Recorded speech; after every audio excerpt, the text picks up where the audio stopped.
실시간 영상으로 드려지는 주일 3부 예배 함께한 모든 성도님들을 주님의 이름으로 사랑하고 축복합니다. 몸과 마음을 정돈하셔서 거룩한 예배가 될 수 있도록 협력해 주시기 바랍니다. 다 같이 일어나셔서 모든 영광을 하나님께 찬양하심으로 7월 셋째 주일 3부 예배를 살아계신 하나님께 드리겠습니다.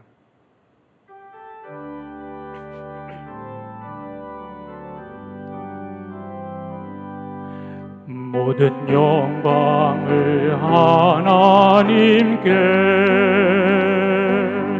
모든 영광을 하나님께, 온 마음과 뜻 다해 주 예배합니다. 모든 영광을 하나님께.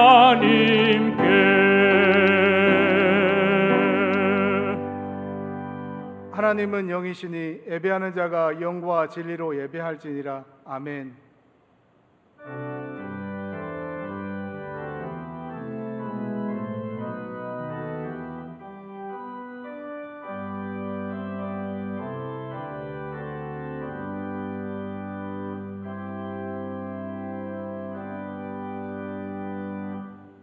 사랑의 하나님, 우리의 예배 처소가 다르지만 우리 성광의 모든 지체들이 한마음 한뜻되어 살아계신 하나님을 예배할 때 우리 예배를 받아 주옵소서. 거룩하신 예수님의 이름으로 기도드립니다. 아멘.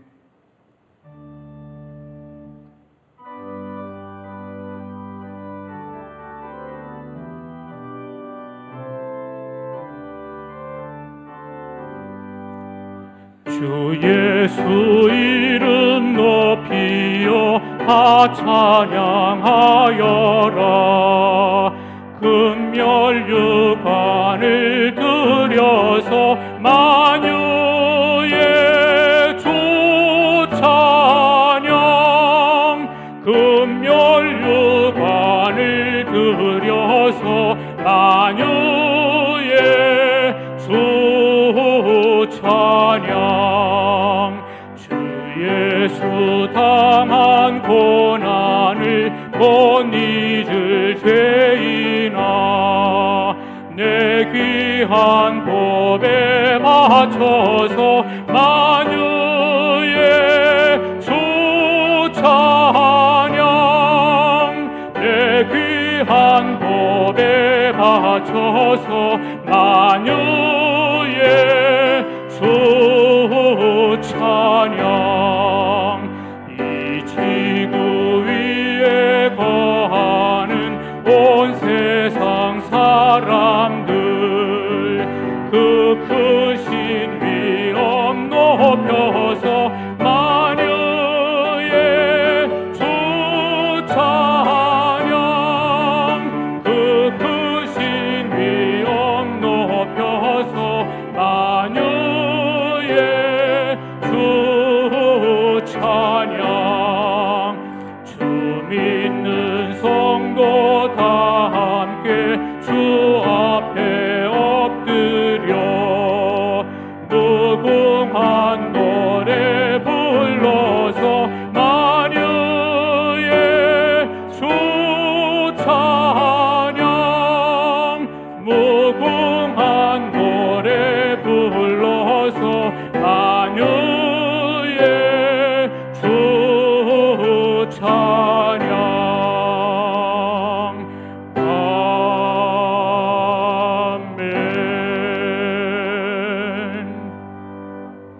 여호와는 나의 빛이요 나의 구원이시니 내가 누구를 두려워하리요. 여호와는 내 생명의 능력이시니 내가 누구를 무서워하리요. 악인들이 내 살을 먹으려고 내게로 왔으나 나의 대적들, 나의 원수들인 그들은 실족하여 넘어졌도다. 군대가 나를 대적하여 진칠지라도 내 마음이 두렵지 아니하며 전쟁이 일어나 나를 치려 할지라도 나는 여전히 태연하리로다. 내가 여호와께 바라는 한 가지 일 그것을 구하리니 곧 내가 내 평생에 여호와의 집에 살면서 여호와의 아름다움을 바라보며 그의 성전에서 사모하는 그것이라. 여호와께서 환난 날에 나를 그의 초막에서 비밀히 지키시고 그의 장막 은밀한 곳에 나를 숨기시며 높은 바위 위에 두시리로다. 이제 내 머리가 나를 둘러싼 내 원수 위에 들리리니 내가 그의 장막에서 즐거운 제사를 드리겠고 노래하며 여호와를 찬송하리로다. 아멘. 아멘. 전능하사 천지를 만드신 하나님 아버지를 내가 믿사오며 그 외아들 우리 주 예수 그리스도를 믿사오니 이는 성령으로 잉태하사 동정녀 마리아에게 나시고 본디오 빌라도에게 고난을 받으사 십자가에 못 박혀 죽으시고 장사한 지 사흘 만에 죽은 자 가운데서 다시 살아나시며 하늘에 오르사 전능하신 하나님 우편에 앉아 계시다가 저리로서 산 자와 죽은 자를 심판하러 오시리라. 성령을 믿사오며 거룩한 공회와 성도가 서로 교통하는 것과 죄를 사하여 주시는 것과 몸이 다시 사는 것과 영원히 사는 것을 믿사옵나이다. 아멘.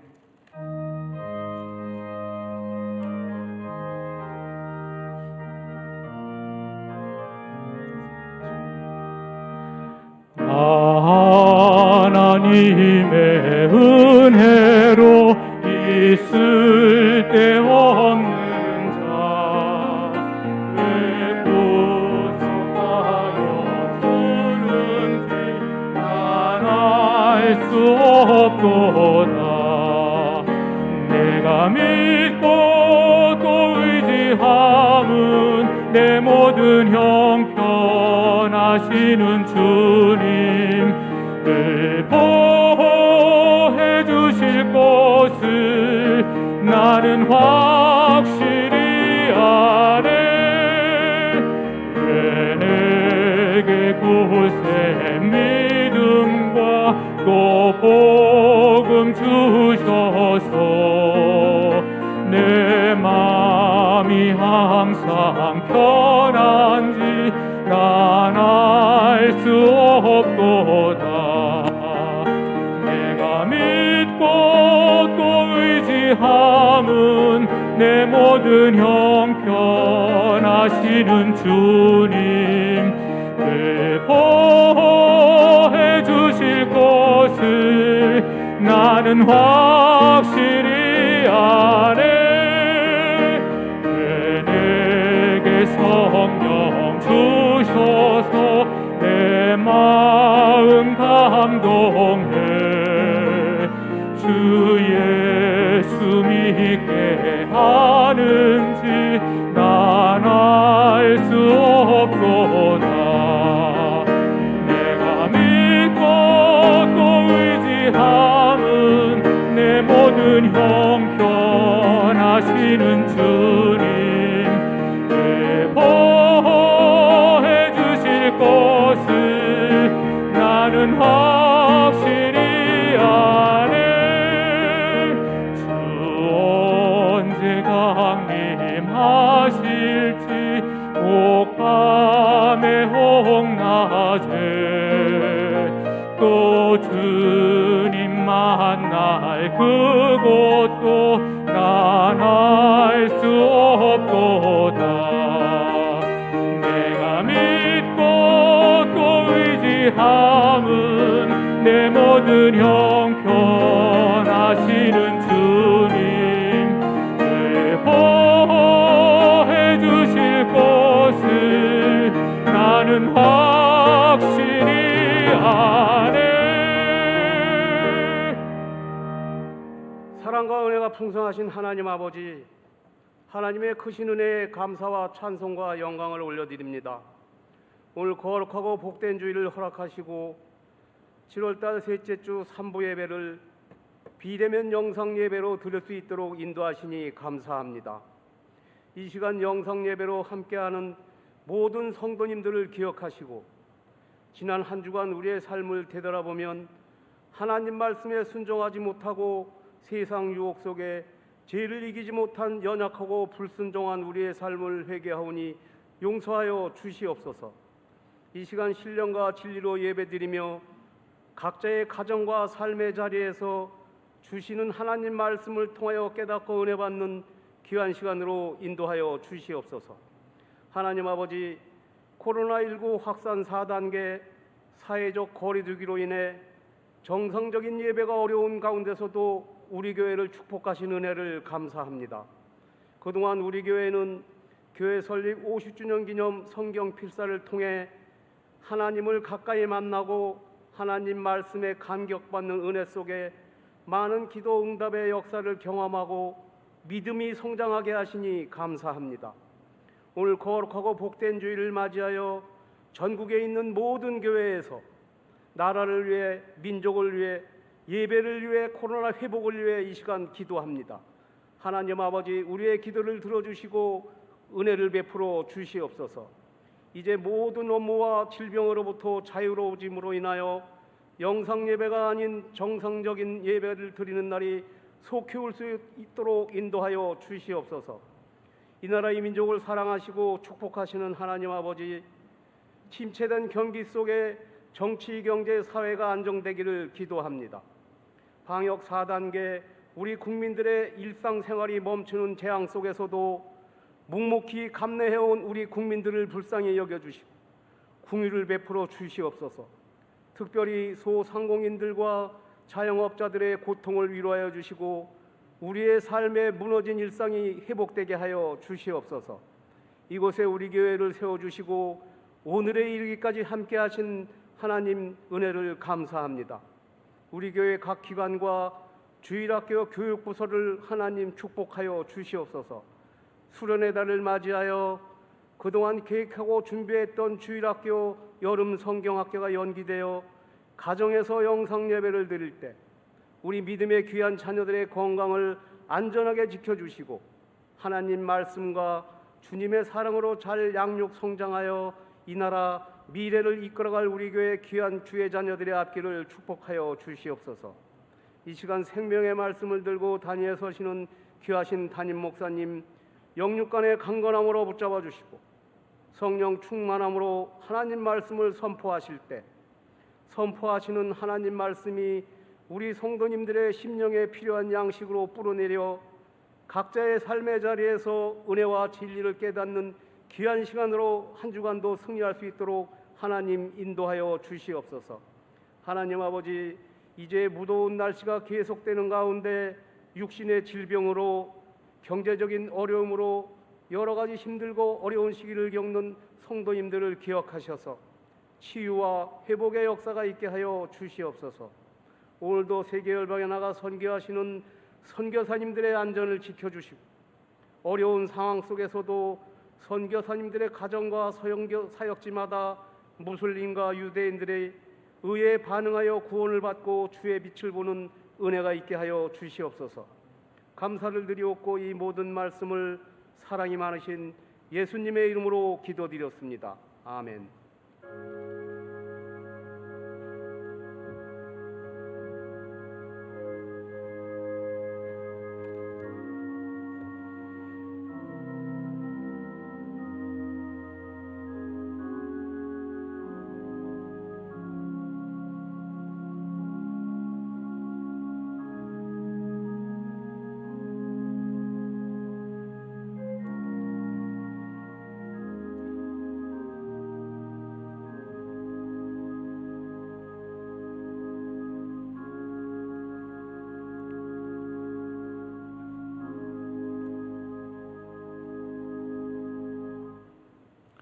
이 시간 우리에게 은혜 주실 하나님의 말씀은 신약성경 디모데전서 1장 12절에서 17절까지입니다.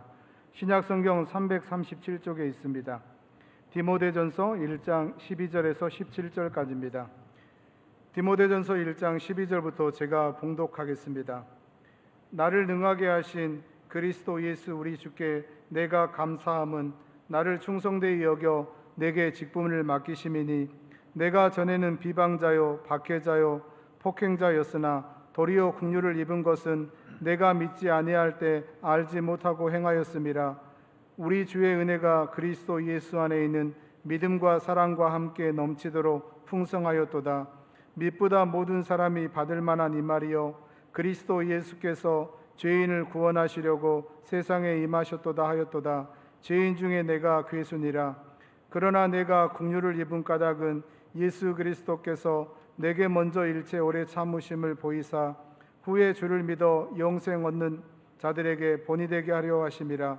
영원하신 왕 곧 썩지 아니하고 보이지 아니하고 홀로 하나이신 하나님께 존귀와 영광이 영원 무궁하도록 있을지어다. 아멘.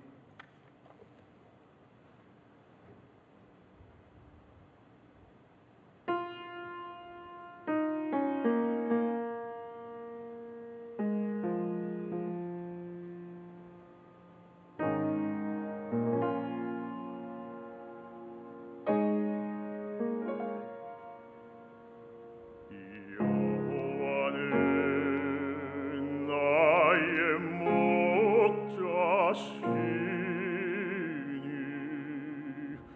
내게 부족함이 없으리로다.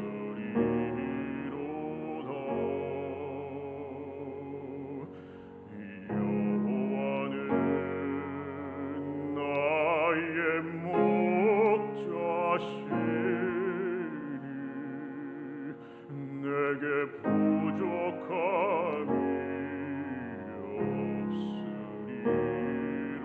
없으리로다.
아멘. 하나님 아버지 감사합니다.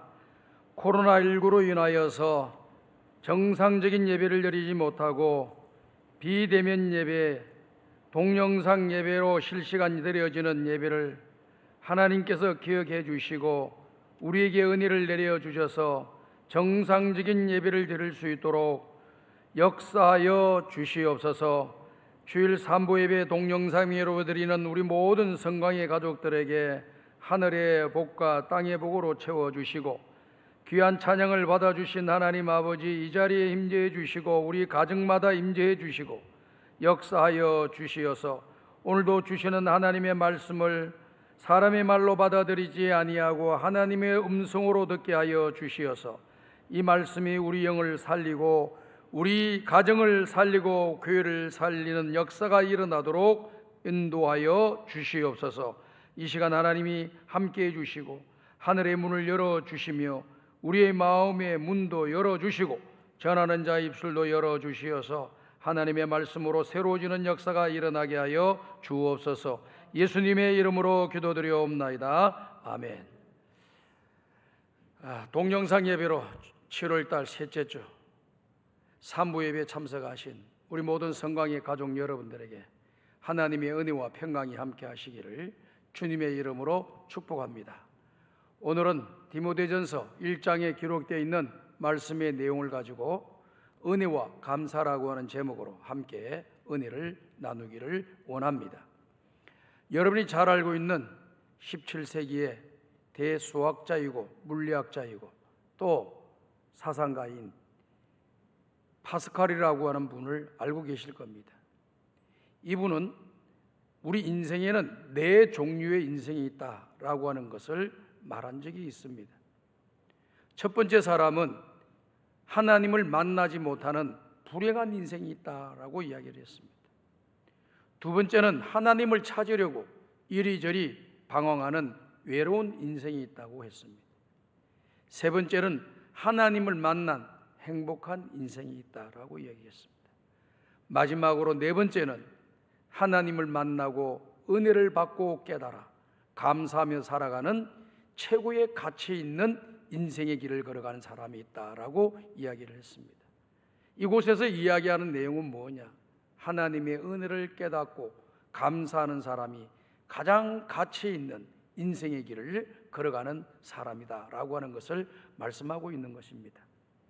할머니와 어머니, 아버지 그리고 어린 손주가 살고 있는 가정에 이 어린 손주는 자라나면서 천방지축으로 이리 뛰고 저리 뜁니다.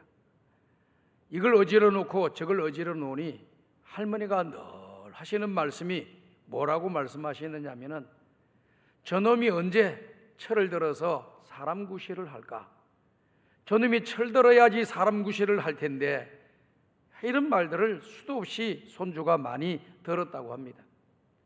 어느 날 손주가 궁금했어요. 도대체 철이 든다라고 하는 것이 무슨 말인가 하고 그의 어머니에게 찾아가서 어머니, 할머니가 늘 나보고 이야기하는데 저놈이 철이 들어야 인간이 될 텐데 하는데 철이 뭐예요? 라고 물어봤다고 합니다. 그랬더니 어머니가 지혜롭게 말을 잘했다고 하지요. 부모님의 은혜에 대해서 느끼고 또 사랑에 대해서 느끼고 감사하며 살아가는 것을 철들었다고 하는 거야. 지금은 너가 이게 무슨 말인지 잘 모르지만은 시간이 지나게 되면은 너도 그것을 깨닫는 날이 오게 될 거야 라고 이렇게 말을 했다고 합니다. 우리의 신앙생활도 비슷하게 맞아 들을 수가 있습니다. 예수님을 영접하고 구원을 받아가지고 하나님 앞에서 철들어서 신앙생활하는 사람이 있는가 하면은 예수님은 영접했다고 하나 철이 들지 않은 신앙의 길을 걸어가는 사람들이 많이 있습니다. 철이 들지 않았다라고 하는 건 뭡니까? 지식적으로 구원에 관한 예수님은 알고는 있으나 그 구원을 주신 하나님의 은혜에 대해서 감격하거나 감사하거나 감동 없는 삶을 살아가는 그런 신앙의 길을 걸어가는 사람을 가리켜서 영적으로 철이 들지 않은 사람이다 라고 이야기를 하는 것입니다. 영적으로 철이 들어있는 사람들은 어떤 사람입니까? 나 같은 죄인을 구원해 주신 그 하나님의 은혜가 너무나도 감사하고 또 고마워서 어떻게 하면 하나님께 영광을 돌리고 하나님을 기쁘게 해드릴까 하고 자기에게 주어진 사명을 감당하고 기쁘고 즐겁게 하나님의 영광을 위해서 일하는 그런 분들, 감사하면서 살아가는 그러한 사람들이 영적으로 철이 들어있는 사람이라고 말씀을 드릴 수 있습니다. 오늘 저와 여러분이 읽은 디모데전서에 기록되어 있는 말씀의 내용을 보면은 사도 바울은 항상 하나님의 은혜를 강조하고 있고 또 은혜를 주신 하나님에 대해서 감사하는 내용이 그의 서신서 곳곳에서 빠지지 아니하고 강조되고 있는 것을 우리가 발견하게 됩니다. 우리가 구약 성경을 보게 되면은 많은 선지자들이 하나님에 대한 은혜에 대해서 감사하는 말들을 하고 있지요. 그러나 빈도수나 모든 내용면에서 다윗처럼 하나님 앞에 감사하고 그 은혜에 대해서 표현하는 사람들이 많지 않은 것을 우리가 알게 됩니다. 시편에 기록되어 있는 말씀의 내용을 보면은 여호와께서 내게 베풀어 주신 은혜 내가 무엇으로 보답할꼬 하면서 뒤에 나와 있는 내용의 결과는 내가 감사의 제사를 드리며 하나님 베풀어 주신 은혜를 보답하겠다라고 하는 것을 말씀하고 있는 것을 우리가 발견할 수가 있습니다. 그러니까 다윗도 하나님의 은혜를 많이 받았는데 받은 것으로 끝나지 아니하고 어떻게 하면 이 은혜를 내가 보답하며 남은 인생을 살아가야 될까 하면서 그 하나님을 찬양하고 그 하나님께 감사의 제사를 드리는 모습을 우리가 발견할 수가 있는 것입니다. 여기에 오늘 기록되어 있는 이 본문의 말씀의 내용을 더 보게 되면은 사도 바울이 항상 감사하다라고 하는 말, 은혜를 베풀어 주신 그 하나님께 대하여 감사한다라고 하는 말을 그의 서신서에서 지속적으로 반복되어서 나타나고 있는 것을 보게 되는 것이지. 오늘 저와 여러분이 읽은 이 디모데전서 1장 13절에 기록되어 있는 말씀의 내용을 보게 되면은 내가 전에는 비방자요 박해자요 폭행자였으나 도리어 국류를 입은 것은 내가 믿지 아니할 때에 알지 못하고 행하였음이라 라고 말씀을 하고 있는 것을 보게 됩니다. 여기에 보니까 세 가지의 단어가 나오고 있지요. 첫 번째 비방자라고 하는 단어입니다. 이 비방자라고 하는 단어 헬라의 원어의 전문을 보게 되면은 상대방을 또 다른 대상을 비난하고 또 모독하는 그런 말을 하는 사람을 가리켜서 비방자라고 이야기를 한다고 합니다. 그러니까 사도 바울은 예수님을 만나기 전에 예수 믿는 사람 또 우리 예수님에 대해서 비난하고 또 조롱하고 모독하는 발언을 일삼아 왔던 것을 그가 이 본문의 말씀에서 고백하고 있는 것이지. 두 번째 박해자라고 하는 단어는 그 원문의 뜻을 살펴보게 되면은 사냥꾼이 사냥감을 쫓기 위해서 전심전력을 하여 그 사냥감을 찾아내려고 잡으려고 하는 노력의 의지를 표현할 때 여기에 박해자라고 하는 단어를 썼다고 합니다. 그러니까 사도 바울은 우리가 사도행전에 기록되어 있는 말씀의 내용, 특별히 사도행전 9장을 보게 되면은 사도 바울이 예수님이 믿기 전에 다메섹이라고 하는 동네에 예수를 믿는 사람들이 있다라고 하는 것을 정보를 접수를 하고 병사들을 데리고 그 예수 믿는 사람들을 잡아오기 위해서 열심히 노력하고 있는 그 모습, 마치 예수 믿는 사람들을 사냥감으로 대상으로 상대하는 사냥꾼처럼 달라붙어 가지고 예수 믿는 사람들을 잡아가려고 하는 그의 열정과 의지가 담겨져 있는 내용을 이야기하고 있는 것이죠. 세 번째는 폭행자라고 하는 단어입니다.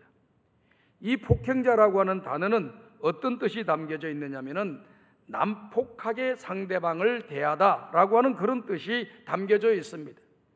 그러니까 예수를 믿는 사람들을 적당하게 대한 게 아니고 난폭하게 대했다라고 하는 것을 이야기하며 물리적인 힘을 행사함으로써 상대방을 난폭하게 대했다라고 하는 것을 이야기하고 있는 것이죠.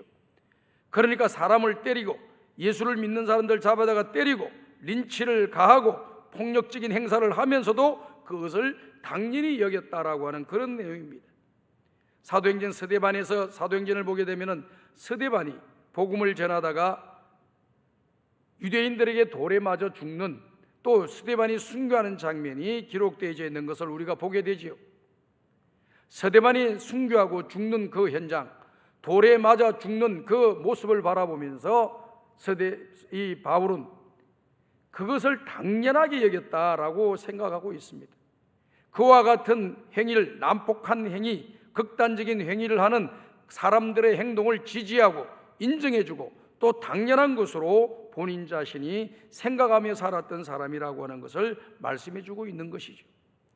오직 예수님을 믿는다는 그 이유 하나로 순교를 당하는 그런 일들을 당연하게 여겼던 그런 난폭한 사람, 그런 폭행자였다라고 하는 것을 자기 자신이 밝히고 있습니다. 그런데 이러했던 사람이 하나님의 은혜로, 하나님의 긍휼하심과 자비하심으로 그 은혜가 자기 자신에게 임해서 사도행전 9장에서 예수 그리스도를 나의 구주로 영접하게 되는 역사가 일어나죠. 그러면서 자기가 행한 행위를 자기 자신이 점검하면서 고린도전서 15장 9절을 보게 되면은 자기 자신은 하나님 앞에서 박해자라고 하는 것을 밝혀줄 뿐만 아니라 우리가 읽은 15절의 말씀에도 보면은 자기 자신이 죄인 중에 괴수라고 하는 사실을 이야기하고 있습니다. 15절에 보니 mit보다 모든 사람이 받을 만한 이 말이여 그리스도 예수께서 죄인을 구원하시려고 세상에 임하셨도다 하였도다. 죄인 중에 나는 괴수니라라고 고백하고 있는 것을 우리가 보게 되는 것입니다. 하나님의 은혜가 자기 자신에게 넘쳐서 죄인인 내가 구원함을 받게 되었다. 나아가서 죄인 중에 괴수인 내가 하나님의 은혜로 구원함을 받게 되었다라고 하는 사실을 이야기하고 있잖아요. 그러니까 자기 자신이 구원받을 만한 그런 조건이나 그런 행위가 없음에도 불구하고 하나님께서 은혜와 긍휼이 풍성하신 그 하나님께서 그 은혜를 나에게 풍성하게 부어 주셔가지고 그 은혜로 말미암아 죄인 중에 괴수인 내가 구원함을 받아 하나님의 사람이 되었다라고 하는 것을 말씀해주고 있는 것이 아니겠습니까? 사랑하는 우리 성강의 모든 성도 여러분들, 오늘 저와 여러분들이 이 땅에 살고 믿음의 길을 걸어가면서 항상 기억해야 될 것은 구원받을 수 없는 사람이 구원받아 하나님의 자녀가 되고 천국의 신민권자가 되고 이 땅에 소망 없는 세상의 길을 살아가면서도 소망 있는 사람이 되었다라고 하는 사실을 기억하면서 항상 감사하면서 살아가는 저와 여러분들이 될 수 있기를 간절히 소원합니다.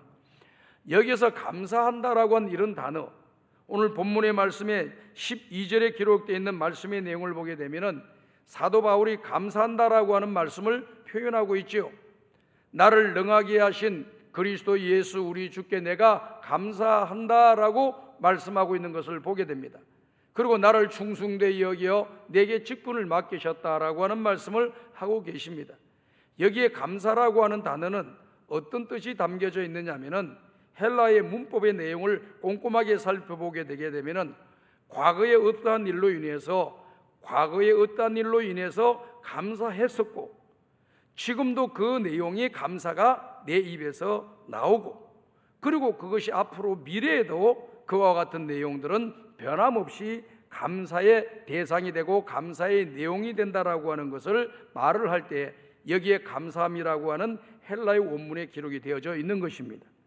또 나아가서 이 감사하다라고 하는 이 동사는 바로 능동태로 기록이 되어져 있기 때문에 누가 감사하라고 해서 감사하는 사람이 아니고 누가 가르쳐 줬기 때문에 감사해야 하는 거구나 해서 감사하는 것이 아니고 자발적으로 마음에서부터 우러나오는 감사의 표현, 그 감사를 형식적으로 외식적으로 하는 것이 아니라 자원하고 기쁘고 즐거운 마음으로 적극적으로 감사하는 표시를 할 때 여기에 감사한다라고 하는 단어 원문에서 문법적으로 가르쳐주는 내용이 담겨져 있음을 우리가 깨달아야 됩니다. 그러니까 사도 바울은 감사하는 그 내용이 구원받을 수 없는 사람이 구원을 받았는데 그 일로 인해서 과거에 예수님을 만나고 난 이후부터 지금까지 감사하면서 살아왔다는 거예요. 현재도 지금 감사하면서 살고 또 앞으로 내가 생명이 다하는 그날까지 감사하며 살다가 때가 되어 하나님이 자기 자신을 부르셔서 천국에 올라가서도 나 같은 죄인을 구원해 주신 그 하나님의 은혜에 대해서 감사하겠다는 의지가 담겨져 있는 그런 내용입니다.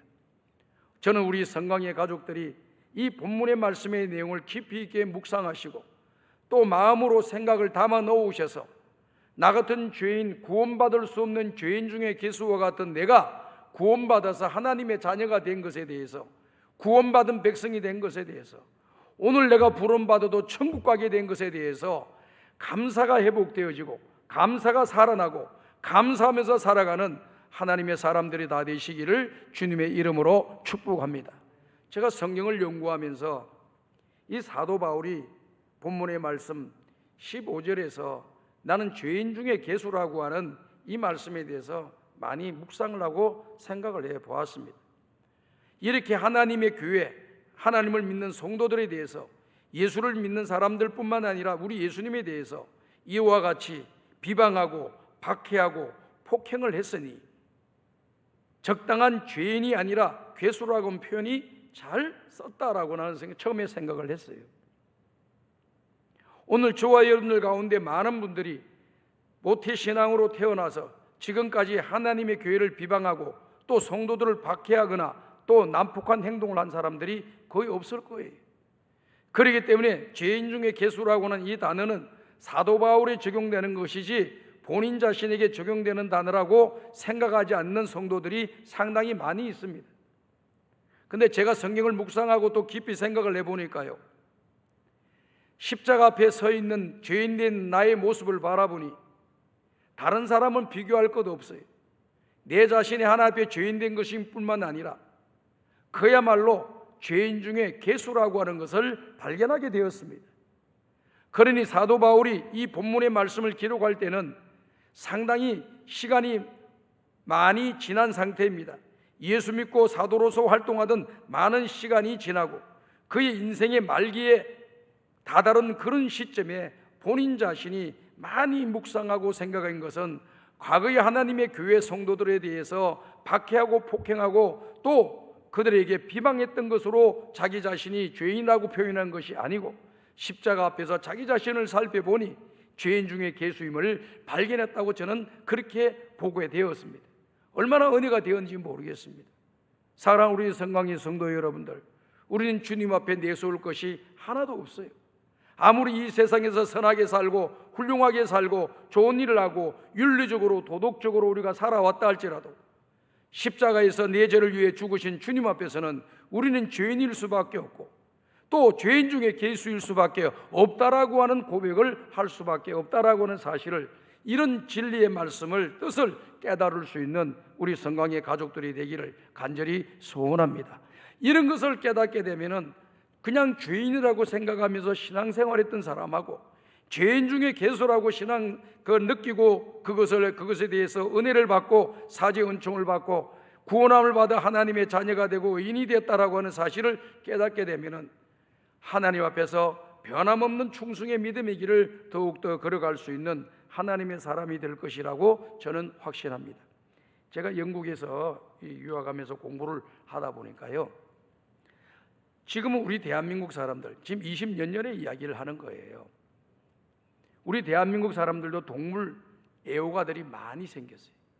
집에서 반려견이라 그래가지고 개를 키우는 분들이 상당히 많더라고요.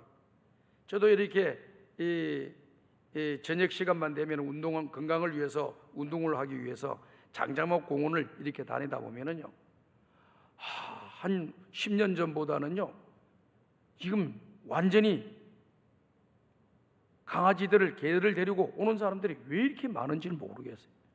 어떨 때는 강아지 큰 개를 데리고 나오는데 저 개가 혹시 나한테 달라붙지 않을까 싶어가지고 멀찌감치 피해서 도망가기도 합니다. 그만큼 개들을 사랑하는 사람들이 많아요.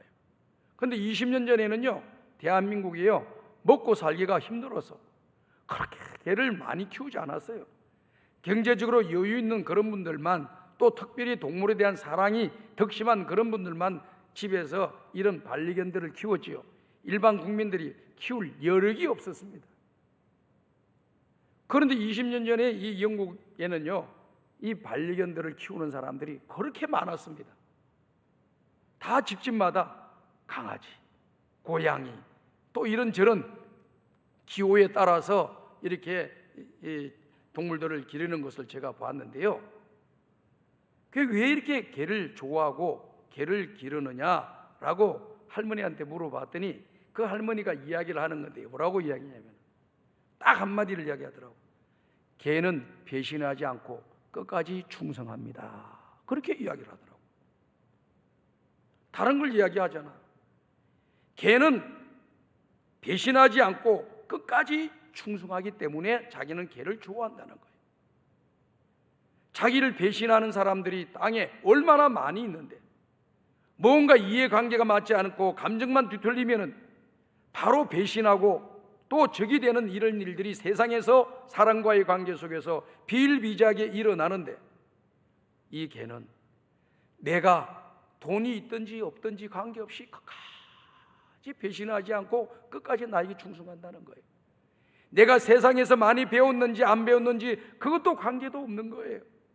그리고 사람들 앞에서 내가 지위가 높은지 안 좋은지 그거 관계 안 한다는 거예요. 내가 인물이 잘생겼느냐 잘생기지 않느냐 이런 것도 관계하지 아니하고 끝까지 나를 배신하지 아니하고 나에게 충성한다 그러는 거예요. 제가 그걸 들으면서 많이 깨달음을 받았습니다.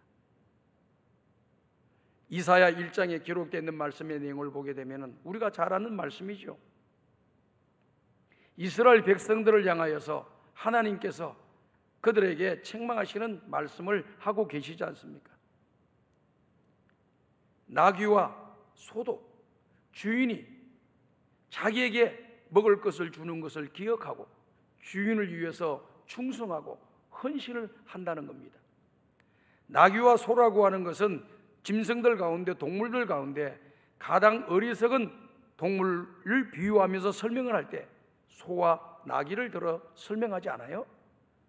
그런 미련한 동물들도 자기에게 주는 은혜를 베풀어 주는 주인을 배신하지 않고 끝까지 충성한다는 것입니다.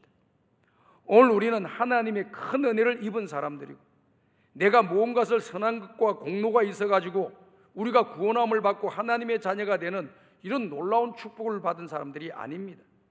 우리는 여전히 죄악 가운데 있었고 하나님을 배신하고 하나님을 향하여 비난했던 그런 사람들이었는데 하나님과 아무런 관계가 없는 불신했던 그런 사람들인데 하나님께서 천에 하나 만에 하나 우리를 선택하여 창세전부터 우리를 예정하시고 때가 되어 이 시대 저와 여러분들을 어떤 모양으로든지 부르셔서 하나님의 자녀가 되게 만들어 주시고 예수 그리스도는 나의 구주라고 고백하게 만들어서 하나님의 은혜를 입게 만들어 주었습니다. 예수님이 이 땅에 보내주시고 십자가에서 우리 죄를 대신하여서 십자가에 죽으시면서 우리를 위하여 그 길을 열어놓아 주신 것입니다. 우리는 받은 은혜가 세상의 어떤 것을 가지고도 바꿀 수 없는 큰 은혜를 입었습니다. 단지 먹을 것을 주는 짐승의 수준이 아니라 우리의 죄와 우리의 영혼의 문제까지 우리의 삶의 모든 근본적인 문제까지 다 우리 인생을 100%로 180도로 바꾸어 주시고 100% 하나님 앞에 구원받은 사람으로 이렇게 은혜를 부어 주신 거죠.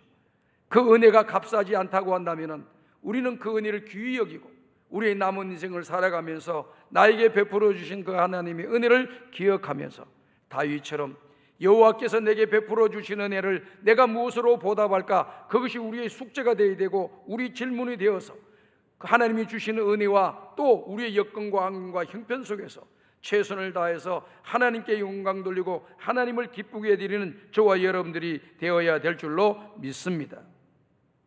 그렇기 때문에 오늘 우리는 이 땅에 살아가면서 하나님 앞에서 이 감사라고 하는 단어는 은혜 받은 백성으로서 버릴 수 없는 그런 단어다라고 하는 것을 꼭 기억하면서 감사가 회복되는 역사가 일어나기를 간절히 소원합니다. 어떤 분이 글을 쓰는데요, 참 이치가 있고요, 또 일리가 있고 또 감동이 되는 글을 썼어요. 그 내용은 이런 내용입니다. 행복과 축복은 감사의 문으로 들어가고 저주는 원망과 불평의 문으로 들어간다. 비록 행복과 축복을 받은 자라 할지라도 감사가 사라지고 원망과 불평이 되면 그 축복과 행복은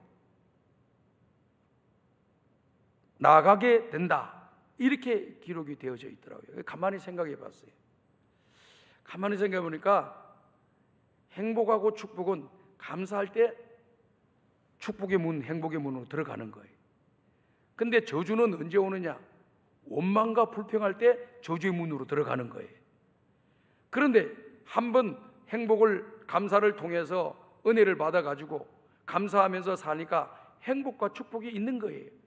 근데 뭔가 이래서 시험이 들든지 병이 들든지 해가지고 그의 생활이 바뀌어서 감사가 없어지고 원망과 불평이 생기게 되면은 우리는 그 원망과 불평이 없는 곳으로 가게 되는 그런 결과를 가져온다라고 하는 그런 내용입니다. 저는 이 말씀이 우리 성도들에게 큰 도전과 깨달음이 될 수 있기를 간절히 바라요. 맥스 루케이드라고 하는 사람은 감사라고 하는 책을 썼는데요, 그 감사에 대해서 세 가지의 감사를 한다고 표현을 하고 있습니다. 첫 번째는 베풀어 주신 하나님의 은혜에 대해서 감사, 두 번째는 하나님께서 베풀어 주신 사랑에 대해서 감사, 세 번째는 언제나 나와 함께 하시는, 동행해 주시는 하나님께 감사. 이 세 가지를 평생토록 감사하겠다고 그렇게 글이 써져 있습니다.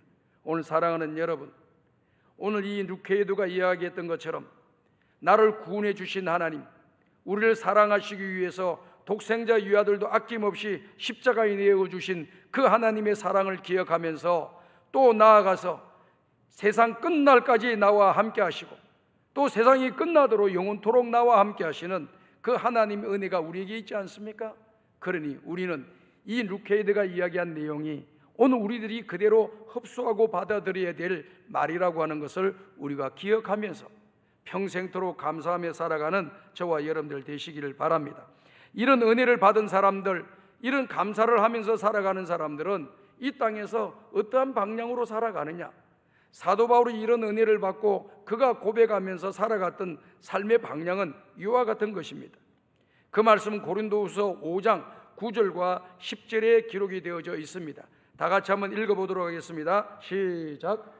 그런즉 우리는 몸으로 있든지 떠나든지 주를 기쁘시게 하는 자가 되기를 힘쓰노라. 이는 우리가 다 반드시 그리스도의 심판대 앞에 나타나게 되어 각각 선악간에 그 몸으로 행한 것을 따라 받으려 함이라. 자, 굴줄 말씀을 먼저 보시기 바랍니다. 우리가 몸으로 있든지 떠나든지, 이 말은 이 뜻이에요.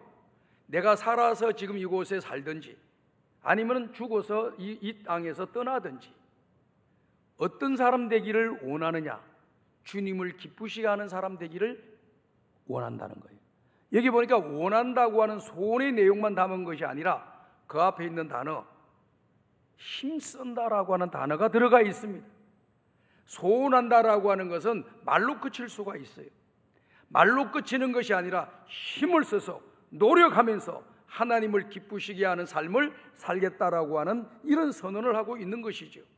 사랑하는 여러분들, 이 말씀 우리의 마음에 담으셔야 됩니다. 로마서 14장에 보게 되면요, 이와 같은 말씀이 기록이 되어져 있습니다. 여기에 기록되어 있는 말씀을 보면은 우리 중에 누구든지 자기를 위해 사는 자가 없고 자기를 위해 죽는 자가 없도다.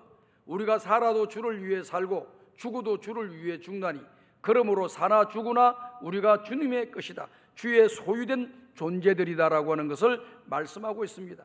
주님께 소유된 그런 존재들, 하나님께 선택받은 믿음의 백성들은 살아도 죽어도 이 땅에 있으나 어디에 가서나 하나님 기쁘게 해드리려고 하는, 하나님께 영광을 돌리려고 하는 그러한 삶을 살아가는 사람이 되어야 됨을 말씀해 주고 있는 것이죠.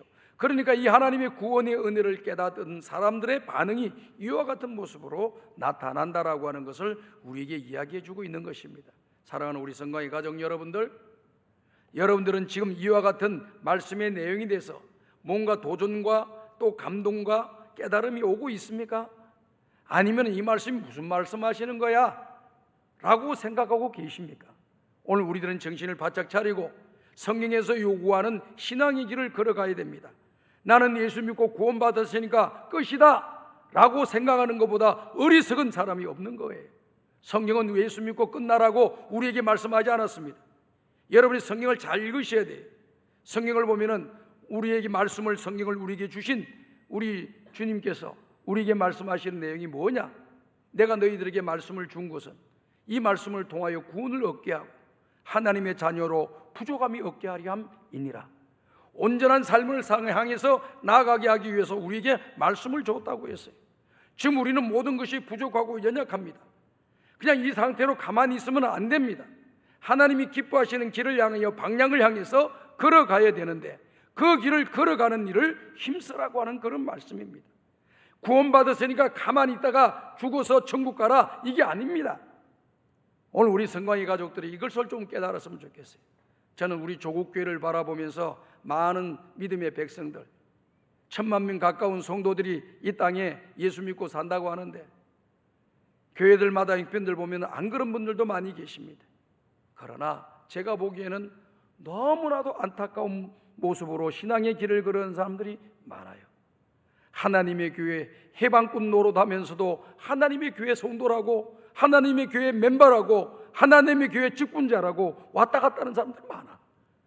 하나님의 교회 성도들에게 상처를 주면서 아무것도 죄책감도 느끼지도 못하고 그냥 살아가요. 하나님께 맡겨주신 직분에 대한 사명도 감당하지 못하고 살아가면서도 당당하게 살아가요. 아무 일도 하지 않으면서 직분을 갖고 있어요. 그러면서도 당당하게 살아가요. 이것이 옳은가 옳지 않는가 여러분 스스로가 생각하셔야 돼요. 하나님 앞에서 우리가 믿음의 길을 걸어가려고 할 때 우리 자신을 바라보고 다시 한번 우리의 영적인 상태를 점검하고 신앙의 길을 걸어가야 됩니다. 신구약 성경에 기록되어 있는 하나님의 은혜를 받고 선택받은 믿음의 백성들은 그렇게 헐렁하게 살지 않았습니다.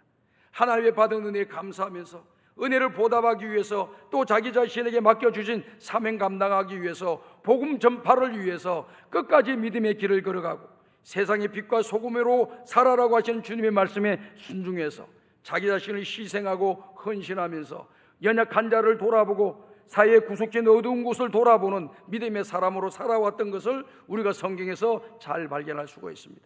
때로는 그것이 신앙적인 문제라 할지라도 핍박과 고난과 환난이 온다 할지라도 그 믿음의 길을 당당하게 걸어갔고 타협하지 아니하고 목숨을 건 순교자적인 삶을 살아갔던 것을 우리가 보게 되는 것이죠. 오늘 사랑하는 여러분, 예수 믿고 구원받으면 모든 것이 끝났다. 이거 신앙생활 제대로 하는 것 아닙니다. 50%밖에 못하는 거예요. 우리가 예수 믿고 구원받으면요, 우리의 공로 없이 오직 믿음으로 말미암아 구원받는 건 맞습니다. 그런데 오늘 조금 전에 제가 읽었던 말씀에 우리 같이 읽었던 말씀, 이 사도행전 이렇게 고린도 후서 5장에 나와 있는 그 말씀의 내용을 우리가 또 보게 되게 되면요, 어떤 뜻이 담겨져 있느냐면은 10절을 보세요. 여러분 성경 말씀 보실 때요, 제가 팁을 하나 드릴게요. 그냥 막 다독하려고 좀 하지 마시고, 다독이 성부수가 걸려 있는 게 아니에요. 여러분들 성경을 필수적으로 한두 번 정도 읽으셨다 하면은 다독하지 마시고 정독을 하시길 바랍니다. 그리고 한 구절 한 구절을 음미하면서 느끼면서 생각하면서 묵상하면서 어느 말씀이 다가오면 그걸 붙잡고 하루 종일 살아셔도 되고, 하루 종일 다른 성경을 읽지 않아도 그 부분만 가지고 묵상하고 생각하셔도 여러분이 성경 읽는데 성공자가 되는 것입니다. 많이 안 읽어도 돼요. 100번 읽었다고 해도 삶이 변하지 않는데 그 무슨 소용이 있습니까? 하나님의 말씀은 우리의 삶의 변화를 요구하고 있는 것이죠. 하나님께 날마다 더 가까이 나아가고 있는 이런 신앙을 우리에게 요구하고 있고, 믿지 않았던 삶과 믿고 난 뒤의 삶이 달라지기를 원하는 것이죠. 그래서 여기 보십시오. 사도 바울과 같은 사람이 이렇게 말하잖아요. 하나님을 기쁘시게 하는 사람 되기를 힘쓴다라고 말씀하시면서 10절 말씀을 잘 기억하셔야 돼요. 이는 우리가 다 반드시 그리스도의 심판대 앞에 나타나게 되어 각각 선악간의 그 몸으로 행한 것을 따라 심판받으려 함이니라. 이걸 기억하셔야 돼요. 왜 성경을 예수 믿으면 구원받는데 이것만 보시고 다른 뒤에 나와 있는 말씀들은 생각하지 않으세요? 저는 한국교회가 지금 상당히 병들었다고 생각해요. 우리 한국교회에 있는 우리 모든 성도님들이 성경에서 요구하는 말씀을 자꾸 우리의 마음에 담고 우리의 실천과 행동으로 옮기려고 몸부림을 쳐야 된다고 저는 생각하고 있습니다. 그래서 이 말씀을 잘 교육받아가지고 하나님 말씀을 잘 깨달아가지고 우리의 삶이 방향성이 제대로 설정이 되어야 되는 거예요. 선을 향한 방향성으로 가고 하나님을 기쁘시게 하는 방향으로 걸어가고 또 하나님께 영광 돌리는 방향을 향해서 우리가 어떻게 하면서 살아가게 되겠는가? 남들이 저만큼 많이 한다고 해서 나도 그렇게 할 수 있으면 좋지요.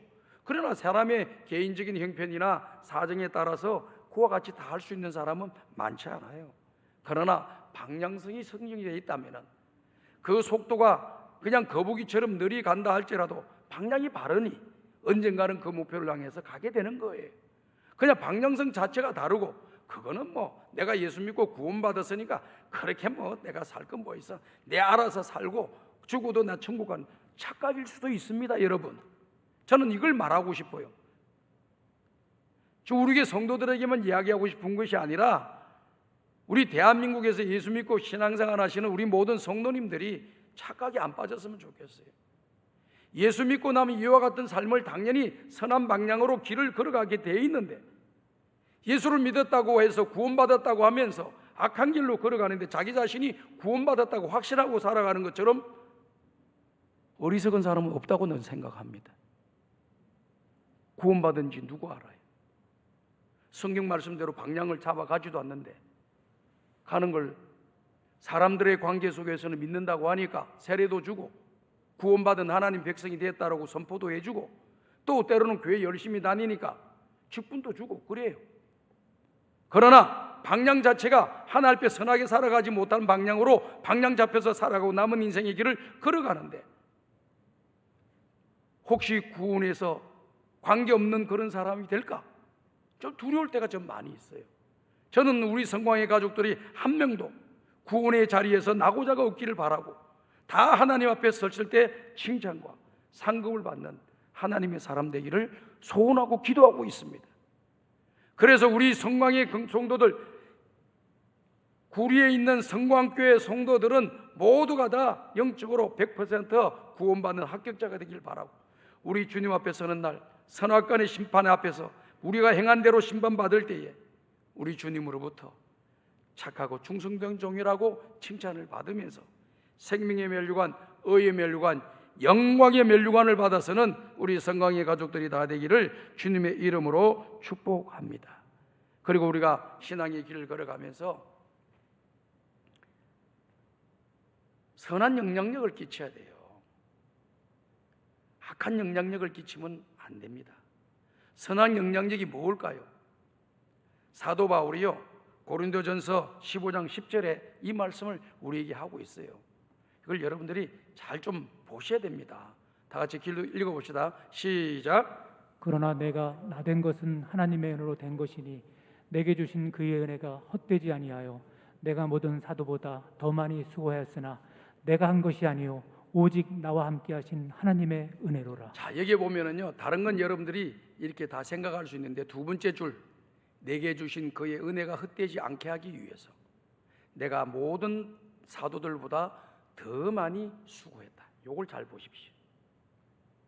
하나님의 은혜를 크게 받은 사람일수록 더 크게 하나님의 나라와 영광을 위하여 충성하고 헌신하게 되어져 있는 거예요.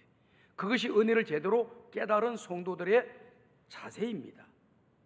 그래서 이렇게 선한 영향력을 끼치면서 일을 할 때 주변에 있는 연약한 성도들도 있잖아요. 진리를 깨닫지 못하는 그런 성도들도 있습니다. 이제 막 그런 많은 그런 신앙인들도 있습니다. 근데 앞서서 신앙생활 하시는 그런 분들이 저렇게 열정을 가지고 열심을 가지고 정말 모범적으로 신앙의 길을 걸어가는 사람들을 바라보면서 아, 나도 더 열심히 기도 생활해야 되겠구나, 더 열심히 사명을 감당해야 되겠구나, 더 하나님 앞에 기뻐하는 복음을 전하고 영혼을 살리고 우리 이웃들에게 선한 일을 하고 봉사하고 헌신한 일을 해야 되겠구나. 앞사람이 하나 그런 모습으로 걸어가게 되면 이런 영향력이 나타나는 거예요. 근데 직분을 받은 사람들이 앞에서 아무것도 하지도 아니하고 주의 일도 하지 않는 것을 보면은 선한 영향력이 교회에 미치는 것이 아니라 안 좋은 영향력을 미치는 거예요. 열심히 자기 자신이 했어요. 하는데 가만히 보니까 어떤 직분을 받고 오래되신 분들이 아무것도 안 하는 거예요. 내가 지금 잘못하고 있는 건가? 내가 좀 오버하는 건가? 내가 이렇게 열심을 내도 되는 건가? 하고 영향을 받습니다. 그래가지고 어떻게 합니까? 기도회도 줄이고 예배 나오는 것도 줄이고 선한 일 하는 것도 줄이고 대충 그 사람의 기준에 맞춰서 대충 사는 거예요. 이것이 나로 말미암아 안 좋은 영향력이 교회에 미쳐졌다고 하면은 오늘 우리는 어떻게 주님 앞에 섰을 때에 우리가 우리 주님으로부터 말을 할 수 있겠습니까? 오늘 우리는 각자 개인의 사정과 형편과 여건은 다 있을 수가 있어요. 그러나 하나님 앞에서 최선을 다하시면 되는 거예요. 오늘 우리는 주님 앞에서 이와 같은 모습으로 우리의 신앙의 길을 걸어가셔서 하나님께서 하신 남들보다 내가 더 많이 수고하더라도 하나님 감사합니다. 내가 다른 사람들보다 더 많이 주의를 하게 하신 것을 감사합니다. 그러면서 자기 자신이 교만하지 아니하고 자랑하지 아니하고 주님 앞에 감사하면서 모든 것이 하나님의 은혜입니다 하고 전진할 수 있는 우리 성곽의 가족들이 되길 정말 저는 목회자로서 간절히 바라고 있습니다. 그리고요, 사도 바울이 은혜 받고 복음을 전가하는 일에 있어서 더 많이 수고한 내용은 고린도 후서 11장을 여러분들이 예배를 끝나고 난 뒤에 보시기 바랍니다. 사도 바울이 얼마만큼 다른 사도들보다 더 많이 수고하고 몸부림을 쳤나는 뼈저리게 느껴지는 그런 감동적인 그런 장면들이 성경에 기록되어 있습니다. 저는 그 말씀을 읽으면서 많은 깨달음과 회개의 눈물을 흘렸어요. 왜 똑같이 예수님으로 말미암아 구원받았고 똑같이 직분을 받아서 목회를 하는 내가 왜 사도 바울은 이와 같은 험난한 일을 하면서도 그 하나님의 은혜라고 고백하며 하나님의 교회를 위하여 염려하고 걱정하는데 인생의 안위를 위해서 이 모양 저 모양으로 움직이는 내 생각과 내 모습을 바라보면서 정말 하나님 앞에 회개하는 그런 시간을 많이 가졌습니다. 우리 성강의 가족 여러분들, 우리는 구원받을 수 없는 사람인데 구원을 받았습니다. 그 은혜를 받았습니다. 받을 만한 직분을 받지도 못했는데 받을 수 없는 직분을 우리가 받았습니다. 앞에 있는 목사도 마찬가지. 목사로 자기가 없는 사람이에요. 근데 하나님의 은혜로 하나님이 충성되게 여겨서 너 하나님 앞으로 일 잘할 거야, 교회에 맡겨주신 교회를 잘 이끌어갈 거야, 영혼을 사랑하면서 그들을 잘 지도할 거야, 하나님 믿어주셔가지고 나에게 직분을 주셔서 성공함께 이렇게 담임 목사로 활동하도록 하나님이 열어주신 거예요. 내가 자기 짓에서 온 게 아니에요. 은혜로 온 겁니다.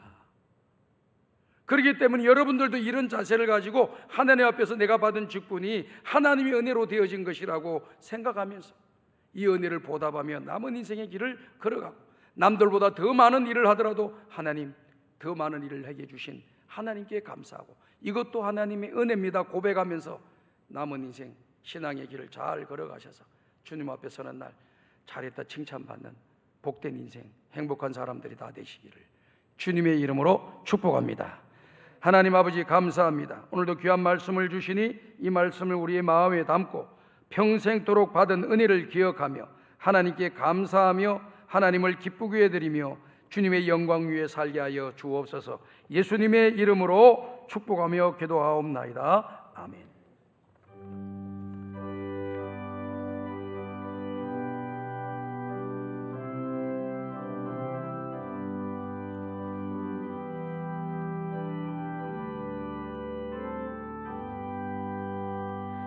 나 같은 죄인 살리신 주의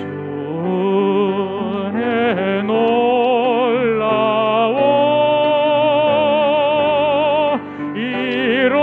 잃었던 생명 찾았고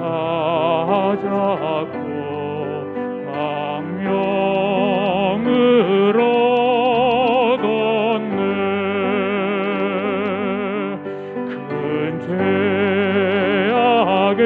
죄악에서 건지신 주의 고마워 나 처음 믿은 그 시간 귀하고 귀하다 이제껏 내가 산 것도 주님의 은혜라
마음과 뜻과 정성을 모아 하나님께 예물을 드립니다. 이 예물을 하나님께서 기쁘게 받아주시고 성읍 더 위에 은혜를 내려주시며 나누어주고 구워주고 베풀 수 있는 역건광이 되어 하나님 영광 위에 쓰임받게 도와주시고 늘 감사할 일들이 많아져 감사하며 살아가는 은혜와 복이 있게 하여 주옵소서. 예수님의 이름으로 기도드려옵나이다. 아멘.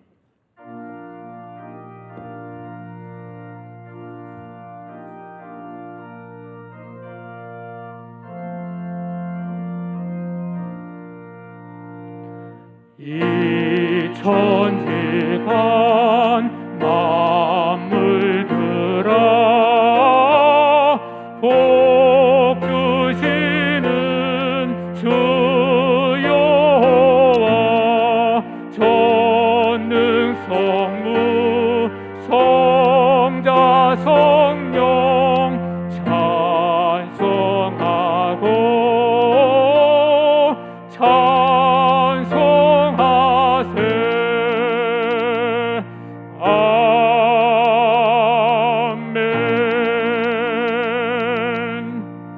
우리 구주 예수 그리스도의 은혜와 하나님 아버지의 무한하신 사랑하심과 성령님의 감화감동 인도교통 충만하신 은총이 구원받을 수 없는 죄인이 구원받은 것에 대하여 직분을 받을 만한 자기 없는 자에게 직분을 주신 하나님께 또 남들보다 더 많이 충성하고 헌신하고 봉사할 수 있는 믿음을 주신 하나님께 감사하며 살아가기를 원하는 우리 모든 성도들 머리 위에 이제로부터 영원토록 함께 있을지어다. 아멘.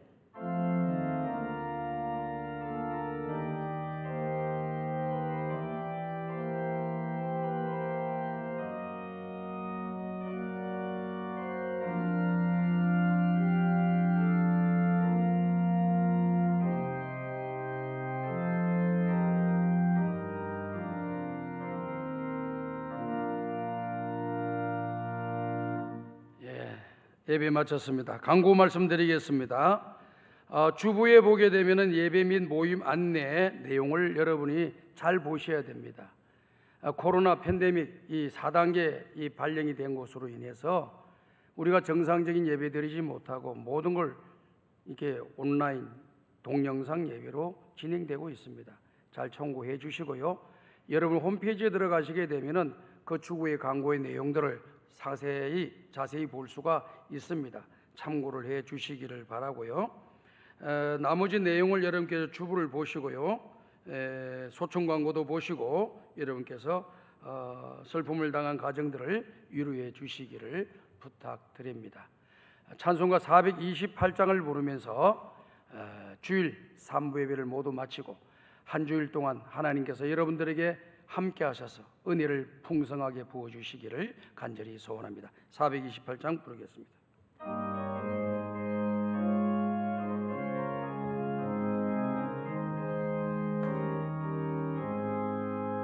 내 영혼의 햇빛 비치니 주 영광 찬란해. 이 세상 어떤 빛보다 이 빛 더 빛나네. 주의 영광 빛난 광채 내게 비춰 주시옵소서. 그 밝은 얼굴 배울 때 나의 영혼 기쁘다.